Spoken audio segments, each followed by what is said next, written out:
Hey guys, இன்னைக்கு நம்ம பார்க்க போகிறது நெட்ஃப்ளிக்ஸில் ஸ்ட்ரீமிங் ஆகிக்கிட்டு இருக்கிற மேட் இன் கொரியா படத்தை பற்றி தான் பார்க்க போகிறோம்.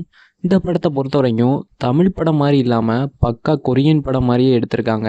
அதுதான் இந்த படத்தில் எனக்கு ரொம்ப பிடிச்சது. இந்த படத்தோட கதை என்னன்னா, பிரியங்கா மோகன் தான் இந்த படத்தில் நடிச்சிருக்காங்க.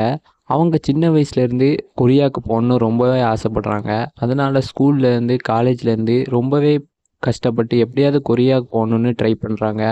ஒரு கட்டத்தில் ஒரு பையனையும் லவ் பண்ணுறாங்க.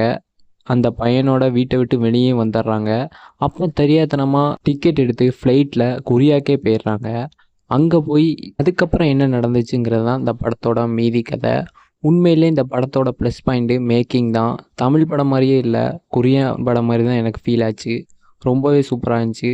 கண்டிப்பாக பாருங்கள். நெட்ஃப்ளிக்ஸில் இருக்குது, தமிழ் டப்பில் இருக்குது. கண்டிப்பாக பாருங்கள். படத்தோட ப்ளஸ் பாயிண்ட்ஸை பற்றி பார்க்கலாம்.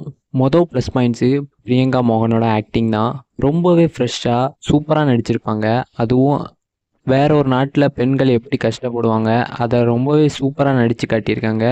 கண்டிப்பாக பாருங்கள். ரெண்டாவது ப்ளஸ் பாயிண்ட் இந்த படத்தோட விசுவல் தான். ஒவ்வொரு ஃப்ரேமும் கலர்ஃபுல்லாக இருக்குது, ரொம்பவே ஃப்ரெஷ்ஷாக இருக்குது. மூணாவது, இந்த படத்தில் தமிழுக்கும் கொரியாவுக்கும் உள்ள கலாச்சார ஒற்றுமையை இந்த படத்தோட டைரக்டர் ரொம்பவே சூப்பராக காட்டியிருக்காரு. கே ட்ராமா ரசிகர்களுக்கு இந்த படம் ரொம்பவே பிடிக்கும். ஃபைனலாக மேட் இன் கொரியா ஒரு ஸ்வீட்டான படம். பார்க்கலன்னா கண்டிப்பாக செக் பண்ணுங்கள்.